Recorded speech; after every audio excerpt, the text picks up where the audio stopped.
Friends, कैसे हो आप सब? आशा करती हूँ स्वस्थ होंगे, अच्छे होंगे, मज़े में होंगे और पॉजिटिव फील कर रहे होंगे। आपको हमेशा ही पॉजिटिव फील करना है, क्योंकि एक पॉजिटिव थॉट आपके लाइफ में 100 गुना पॉजिटिविटी अट्रैक्ट करता है, राइट? और आज की इस रीडिंग में हम देखेंगे आपके पार्टनर की इस वक्त की फीलिंग्स आपके लिए क्या है और आपकी फीलिंग्स आपके पार्टनर के लिए क्या है। ठीक है, आप दोनों की म्यूचुअल एनर्जीज भी चेक करेंगे और आपके लिए एंजल गाइडेंस भी देखेंगे। ठीक है, चैनल पर नए हो चैनल को सब्सक्राइब कर लीजिए। इस वक्त इस वीडियो को लाइक कर लीजिए। लाइक करने से एनर्जीज एक्सचेंज हो जाती है। अगर आपको आपकी पर्सनल रीडिंग करानी है, स्क्रीन पे दिए गए नंबर पर व्हाट्सएप पे मैसेज कर सकते हैं। वहां पे आपको डिटेल्स मिल जाएगी। कॉल कैसे बुक करने हैं, angels, crystals, bracelet, crystal tree, crystals के जो भी प्रोडक्ट्स लेने हैं, मैनिफेस्टेशन ऑयल लेना है, जो भी लेना है, एक ही नंबर है जो कि स्क्रीन पर है। ठीक है, आपको क्रिस्टल्स आपके बर्थ डेट और नाम से चार्ज करके दिए जाते हैं। अगर आप इंडिया में हो, अगले 7 दिन में आपके एड्रेस पे रिसीव हो जाते हैं, और अगर आप आउट ऑफ इंडिया रहते हो, अगले 15 दिनों में आपके एड्रेस पे रिसीव हो जाते हैं। ठीक है, तो देखते क्या निकल के आता है। एकदम रिलैक्स रहना है। आप दोनों के एनर्जीज एक दूसरे के लिए करंट में क्या है, गाइड कर यूनिवर्स। इस वक्त मेरे व्यूअर्स की फीलिंग्स इनके पार्टनर के लिए क्या है, मेरे व्यूअर्स की फीलिंग्स इनके पार्टनर के लिए करंट में। ओके, 2 आ गए हैं। या आपकी फीलिंग्स आपके पार्टनर के लिए। ठीक है, आप इस वक्त क्या फील कर रहे हो, क्या सोच रहे हो, ट्रू मैसेज दीजिए यूनिवर्स। इस वक्त मेरे व्यूअर्स के पार्टनर की फीलिंग्स मेरे व्यूअर्स के लिए क्या है, या आपके पार्टनर की फीलिंग्स आपके लिए। ओके, जो खुद होकर आ रहे हैं चिपक चिपक के, इन दोनों की म्यूचुअल एनर्जीज क्या है करंट में एक दूसरे के लिए। आप दोनों की म्यूचुअल एनर्जीज इस रिश्ते में आज की डेट में इस वक्त मेरे व्यूअर्स के लिए एंजल गाइडेंस क्या है।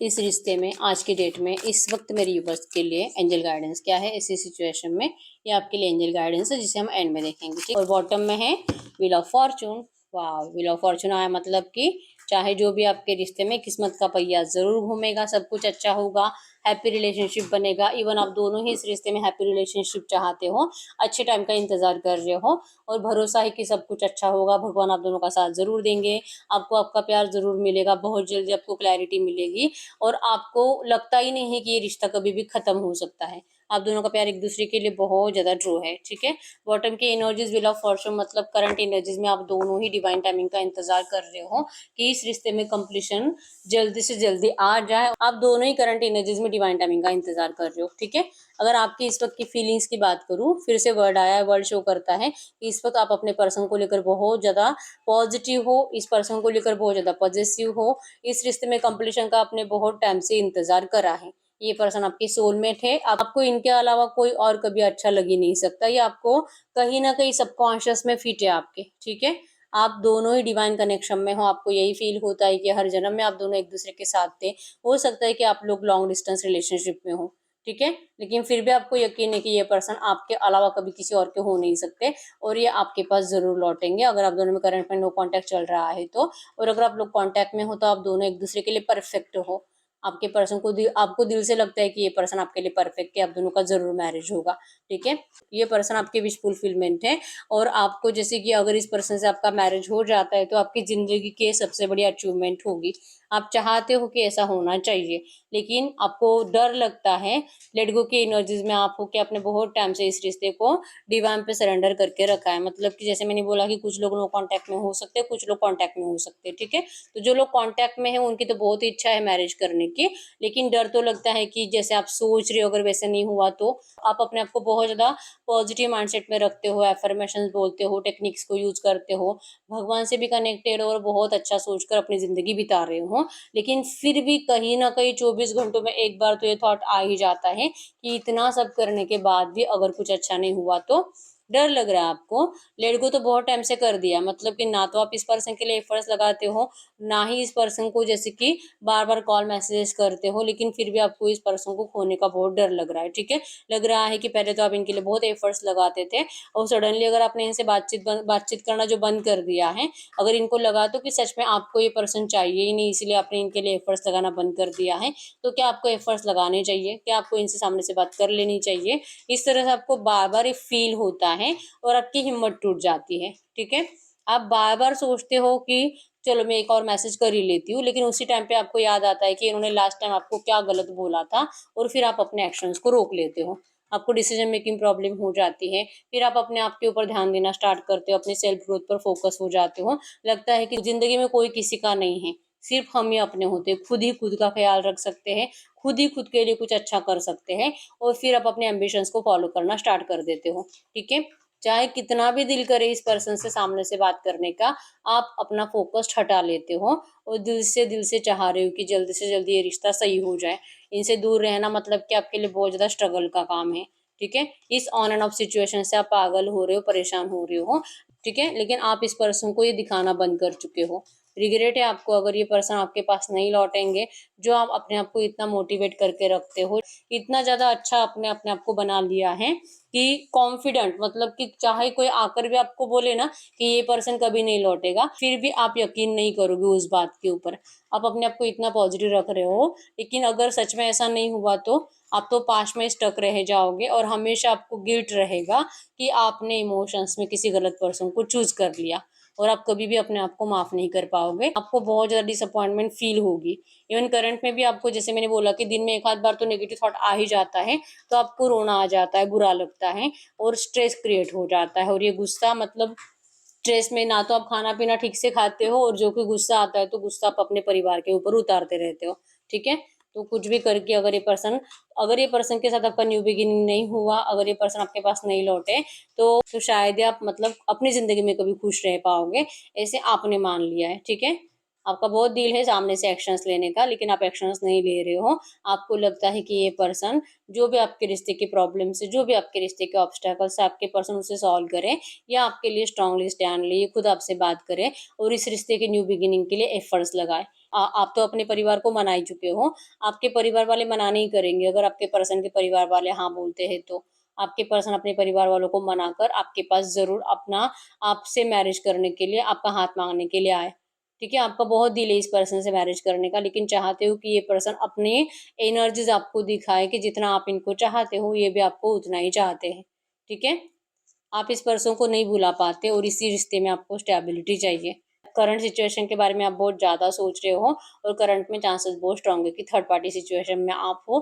थर्ड पार्टी रोमांटिक है, मतलब कि आपके पर्सन या तो पहले से मैरिड है, इनका डिवोर्स केस चल रहा है, या तो इनका शादी कोई और फिक्स हुआ है और आप बार बार सोच रहे हो कि क्या ये थर्ड पार्टी जाएगी, थर्ड पार्टी हटेगी, क्या ये पर्सन था शादी तोड़ देगा, क्या ये पर्सन आपसे शादी कर लेगा।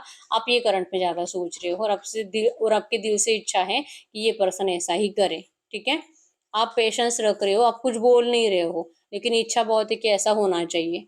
ठीक है, आपको आपके पर्सन का बहुत ज़्यादा अट्रैक्शन भी है और पैशनेट भी बहुत ज़्यादा हो इस पर्सन के लिए, लेकिन आप रेडी नहीं हो सामने से एक्शंस लेने के लिए। ठीक है, ये पर्सन आपको कमिटमेंट देते नहीं है, कुछ आपको फ्यूचर का प्रॉमिस करते नहीं है, तो आप बार बार हिम्मत करोगे भी और इस पर्सन को सपोर्ट दिखाओगे भी, तो भी उसका कुछ फायदा होता ही नहीं है, ये आपने समझ लिया है।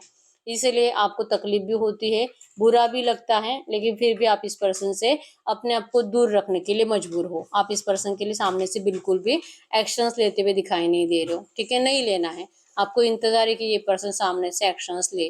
ठीक है, यहाँ पे नंबर 10, 9, 21, 12, 5, 1, 3 आपके आपके पर्सन के बर्थ डेट्स हो सकते हैं। ठीक है, तो इस वक्त अगर ये एनर्जीज आपसे 70% भी रेजोनेट हुई है, अगर आपके पार्टनर की फीलिंग्स की बात करूँ, आपके पार्टनर की फीलिंग्स में है, इनको सब पता है कि आप क्या सोचते हो, क्या आपको फील होता है, इस वक्त आपको कितना बुरा लग रहा होगा इस पर्सन के ऐसे बिहेवियर की वजह से। और ये जो पर्सन आपको नो कांटेक्ट में बहुत टाइम तक रख रहे हैं, या तो 2-4 दिन में एक आध बार आपसे थोड़ा सा 1 मिनट के लिए बात कर रहे हैं, इस बात से आपके पर्सन को सच में बहुत ज़्यादा हर्ट होता है, बहुत बुरा लगता है।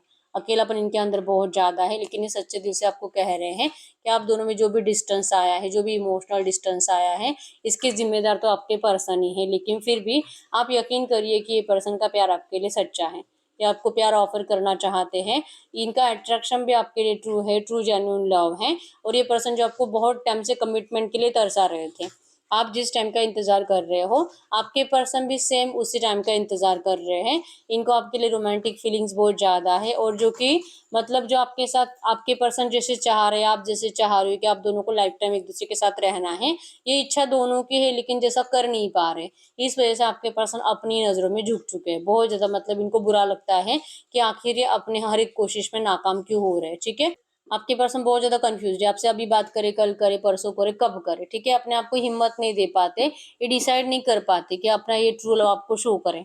क्योंकि एनर्जीज तो अभी भी वही है कि थर्ड पार्टी सिचुएशन खत्म नहीं हुई है। आप दोनों ही, जैसे कि व्हील ऑफ फॉर्च्यून भी यही शो करता है कि इस रिश्ते में आप दोनों डिवाइन टाइमिंग का इंतजार कर रहे हो। आपके पर्सन भी डिवाइन टाइमिंग का इंतजार ही कर रहे हैं कि डिवाइन टाइमिंग आ जाए और ये पर्सन डिसीजन ले पाए आपके पास आने का। प्लानिंग बहुत बनाते हैं, लेकिन इनके हर प्लानिंग फ्लॉप रहते हैं, बैड प्लानिंग्स रहते हैं। ठीक है, ऐसे करंट में बहुत कंफ्यूज है कि ये आपको ऑफर करे तो कब करे, नहीं तो न्यू बिगिनिंग तो इनको भी चाहिए। ये पर्सन अपना माइंड डिस्ट्रैक्ट करने के लिए अपने करियर के ऊपर फोकस रह जाते हैं, बहुत ज्यादा काम करते हैं, दिन रात मेहनत करते हैं, क्योंकि आप भी इनके दिमाग में 24/7 चलते रहते हो। तो अगर ज्यादा आपके बारे में सोचेंगे तो ये मेंटली डिस्टर्ब हो जाते हैं। तो इससे अच्छा है कि काम करो काम करो। तो ये पर्सन कंप्लीट अपने करियर पर फोकस्ड है, या आपको 100% न्यू बिगिनिंग करना चाहते हैं। लेकिन इनको लगता है कि जब तक कि आपके पर्सन जैसे चाह रहे वैसी सिचुएशन बन ही नहीं रही है, तब तक तो इनको अपने आप को स्टेबल रखने के लिए काम करना होगा। तो बड़ा वाला कमिटमेंट ऑफर, मतलब कि मैरिज का ही ऑफर ये पर्सन देना चाहते हैं, लेकिन ये डिवाइन टाइमिंग का इंतजार कर रहे हैं, स्ट्रगल कर रहे हैं थर्ड पार्टी में और आप में। ये इस थर्ड पार्टी के साथ एंड करे बगैर आपके पास आ नहीं सकते। इनको लगता है कि आपको प्रैक्टिकली सोचना चाहिए, मतलब कि ये पर्सन अगर मैरिड है, आपको पहले से पता था कि ये मैरिड है, और अगर इनका रिश्ता भी फिक्स हुआ है तो आपको पता है कि इनके परिवार वालों ने जबरदस्ती से करवाया है। तो ये सिचुएशन आपको पहले से ही पता थी, तो पता नहीं आपको अब क्या हो गया है। आपको अपनाना इनके लिए आसान था ही नहीं, डिफरेंसेस थे कुछ, कास्ट एज फाइनेंस, कुछ तो ऐसे डिफरेंसेस हैं जो कि इनके परिवार वाले मानेंगे ही नहीं, आपको पहले से ही पता था। तो ये करंट में सोच रहे हैं कि अगर आपको पहले से पता था तो आप क्यों इतना ज्यादा इमोशनल होकर सोचते हो, आप क्यों प्रैक्टिकली नहीं सोचते। अगर आप थोड़ा सा प्रैक्टिकली सोचते तो ये आप दोनों में जो लॉन्ग डिस्टेंस रिलेशनशिप चल रहा है, या तो जो इमोशनल डिस्टेंस आया है, ये कब का खत्म हो जाता, और आप दोनों एक दूसरे के साथ अभी खुश होते, इस वक्त खुश होते। लेकिन आप इनको अब ऐसे समझना नहीं चाहते, क्योंकि आपका भी सही है कि अगर ये पर्सन आपसे मैरिज नहीं करेंगे तो ऐसा रिश्ता आपके किस काम का। तो ये पर्सन आपको जीतना चाहते हैं, लेकिन इनको लगता है कि आपको प्रैक्टिकली सोचना चाहिए। ठीक है, जब तक की सिचुएशन सही नहीं होती, जब तक कि इनकी जिंदगी की प्रॉब्लम सॉल्व नहीं होती, तब तक तो आप थोड़ा सा प्रैक्टिकली सोचो और इस पर्सन को साथ दो। ठीक है, इनको लगता है कि आप बहुत ज्यादा इमेच्योर हो, बहुत ज्यादा बचपन है आपके अंदर, और आप छोटी छोटी बातों से इनसे आर्ग्यूमेंट्स करना स्टार्ट कर देते हो, झगड़ा करना स्टार्ट कर देते हो, और आप ही की वजह से आपके पर्सन को आपसे दूर रहना पड़ता है। ये झगड़े से बचते हैं, आपके गुस्से से बचते हैं। आप गुस्से में इनको, या तो थर्ड पार्टी को, इनके बच्चों को, या तो इनके मम्मी पापा को, जो भी गलत बातें बोलते हो आपके पर्सन को बहुत हर्ट करती है, और ये अपने गुस्से को कंट्रोल नहीं कर पाते, और ना चाहते हुए आपको गलत सलत बातें बोल देते हैं। तो ये इससे बेटर है कि ये पर्सन आपसे दूर ही रहे। इसलिए आपके पर्सन करंट एनर्जीज में आर्ग्यूमेंट से बच रहे हैं और आपसे बात नहीं करते, अपने आप को बहुत ज्यादा बिजी रखते हैं अपने काम में। इतना ज्यादा काम कर रहे हैं कि इनको जैसे कि बहुत ज्यादा, मतलब एनर्जी लेवल डाउन है आपके पर्सन का। ठीक है, इस सेपरेशन आपके पर्सन से भी बर्दाश्त नहीं हो रहा, लेकिन ये आपके ना इस वक्त मुंह नहीं लगना चाहते। आप बहुत ज्यादा गुस्से में ही हो, क्योंकि ये पर्सन आपकी एक भी विश कंप्लीट नहीं कर पाते। तो ऐसे रिश्ते का मतलब कोई भी ऐसे रिश्ते में रहना नहीं चाहेगा। तो इनको लगता है कि आपके अंदर अगर बचपना नहीं होता, अगर आप इतने ज्यादा इमोशनल नहीं होते ना, तो आज आप दोनों के लिए आसान होता। ठीक है, तो ये ब्रेकअप सिचुएशन जो आप दोनों में चल रहा है, आपके पर्सन से बर्दाश्त नहीं हो रहा, इसलिए आपके पर्सन बहुत ज्यादा स्ट्रेस में है करंट में। और जो भी आप दोनों में चल रहा है करंट एनर्जीज में, आपके पर्सन इंतजार कर रहे हैं कि जल्दी से जल्दी सब कुछ सही हो जाए, ताकि इनका भी कॉन्फिडेंस बढ़े, ये भी अपने आप को पॉजिटिव कर पाए और अपनी जिंदगी में अच्छे से आगे बढ़े। करंट में तो ना तो इनका फाइनेंस अच्छा है, ना तो इनका करियर अच्छा है, काम बहुत करते हैं लेकिन अच्छा कुछ नहीं है। ठीक है, बहुत ज्यादा डिप्रेशन में रहते हैं। तो इंसान जब डिप्रेशन में रहेगा, स्ट्रेस में रहेगा, तो कितना भी कोशिश करे कुछ अच्छा कर नहीं पाता। तो ये हो रहा है आपके पर्सन की जिंदगी में, आपकी वजह से। आप इनकी लाइफ में नहीं हो, इनको पता है कि अगर आप इनका साथ दोगे तो इनकी लाइफ यूं बदल जाएगी। इसलिए आप दोनों को ही इंतजार है कि किस्मत आप दोनों का साथ देगी, और ये किस्मत का पहिया आप दोनों के लिए घूमेगा, और आप दोनों के रिश्ते का डिवाइन टाइमिंग जरूर आएगा। ठीक है, अगर आप दोनों की म्यूचुअल एनर्जीज की बात करूँ, म्यूचुअल एनर्जीज में आया है यस, ये रिश्ता आपके पर्सन को बर्डन लगने लगा है, क्योंकि इनका परिवार आपको स्वीकार नहीं कर पाता, इनके प्रॉब्लम सॉल्व नहीं होते, और ये रिश्ता आपको भी बर्डन लगने लगा है कि आपको लगता है कि आप वन साइड इस पर्सन से प्यार करते हो। ये पर्सन आपके लिए सच में कभी प्यार ही नहीं करता था, क्योंकि अगर ये आपसे प्यार करता तो शायद इनको इतना अपने फैमिली की ना पड़ी होती। ठीक है, तो ये सिर्फ अपने फैमिली के बारे में ही सोचते हैं, आपके बारे में कुछ सोचते ही नहीं है। तो लिटरली ये रिश्ता आप दोनों को ही आज के डेट में बर्डन लगने लगा है। ठीक है, कुछ सही हो ही नहीं रहा है, रिग्रेट हो रहा है कि ऐसे पर्सन से आपने प्यार करा कि ये पर्सन आपको प्रायोरिटी कभी दिए ही नहीं है, और आपके पर्सन को भी रिग्रेट है कि इन्होंने आपसे प्यार करा, क्योंकि आपके अंदर इतना ज्यादा बचपना है, बिल्कुल भी मैच्योरिटी नहीं है, बिल्कुल भी आप इनको समझने की कोशिश ही नहीं करते, और थोड़ा सा भी प्रैक्टिकली बिहेवियर नहीं करते, इसलिए इनको भी रिग्रेट हो रहा है कि इन्होंने आपसे प्यार करा। आप दोनों की ही लाइफ में कोई न्यू ऑफर आ रहा है, लेकिन आप दोनों ही न्यू ऑफर को स्वीकार करने के लिए रेडी नहीं हो। आपको अब लगने लगा है कि प्यार चाहिए ही नहीं है, जैसे अब वैसे ही जिंदगी जीनी है। ठीक है, स्टॉकिंग एनर्जीज फिर भी है, चाहे कितना भी गुस्सा हो, कितनी भी नाराजगी हो, कितना भी बर्डन फील हो रहा हो, लेकिन स्टॉकिंग एनर्जी से दोनों नहीं बचते। दोनों को एक दूसरे का बहुत ज्यादा अट्रैक्शन है, और दोनों को ही एक दूसरे की बहुत ज्यादा जरूरत है। लेकिन अब इंतजार ही हो रहा है कि कौन पहले बात करेगा। अगर ये बात करेगा तो ठीक है, नहीं तो आप भी बात नहीं करोगे, अगर आप बात करोगे तो ठीक है, नहीं तो ये भी आपसे बात नहीं करेंगे। तो करंट एनर्जीज में आप दोनों ही सिर्फ स्टॉक कर रहे हो और गुस्से में चुप बैठे हो, दोनों एक दूसरे के लिए एफर्ट्स लगाते हुए दिखाई नहीं दे रहे हो। ठीक है, बात करेंगे तो हाय हेलो करेंगे, उससे आगे कुछ नहीं बोलेंगे, मतलब उससे आगे अगर कुछ बोलना है तो तू बोल, इस तरह से एनर्जीज दोनों की करंट में है। ठीक है, एक्चुअली बॉटम की एनर्जीज व्हील ऑफ फॉर्चून है, मतलब कि आप दोनों एक दूसरे को पसंद बहुत ज्यादा करते हो और डिवाइन कनेक्शन फील करते हो एक दूसरे के साथ। ठीक है, सिचुएशन ऐसे है कि सिचुएशंस को आप दोनों ही बदल नहीं पा रहे, ये आप दोनों की सबसे बड़ी प्रॉब्लम है। ठीक है, अगर आपके लिए एंजल गाइडेंस की बात करूं, एंजल गाइडेंस में आया है कि आपके रिश्ते का न्यू बिगिनिंग 100% हो सकता है, अगर आप थोड़ा सा प्रैक्टिकली सोचो तो। अगर आप इनको प्रैक्टिकली सोचते हो, अगर आप इस पर्सन के, आप दोनों के रिश्ते में जो भी छोटे छोटे चैलेंजेस है, अगर उन चैलेंजेस में आप अपने पर्सन को सपोर्ट करते हो, जैसे कि आपके पर्सन भी चाह रहे हैं कि आपको मैच्योर और प्रैक्टिकल सोचना चाहिए, तो अगर आप इनको थोड़ा सा ऐसे समझने की कोशिश करते हो ना, आपके रिश्ते की न्यू बिगिनिंग 100% होगी, आपको क्लैरिटी भी मिलेगी और आपको इस पर्सन से कोई शिकायतें भी नहीं होगी। तो एंजल गाइडेंस में आया है कि आपके पर्सन जैसे चाह रहे हैं, आपको थोड़ा सा प्रैक्टिकली बिहेवियर करना चाहिए। ठीक है, तो ये सही रीडिंग, अगर रीडिंग रेजोनेट हुई, वीडियो को लाइक कर लीजिए, चैनल को सब्सक्राइब कर लीजिए। अगर आपको आपकी पर्सनल रीडिंग करानी है, स्क्रीन पे दिए गए नंबर पर व्हाट्सएप पे मैसेज कर सकते हो, वहां पे आपको डिटेल्स मिल जाएगी, कॉल कैसे बुक करनी है। तो मिलते हैं नेक्स्ट वीडियो में, तब तक के लिए बाय बाय।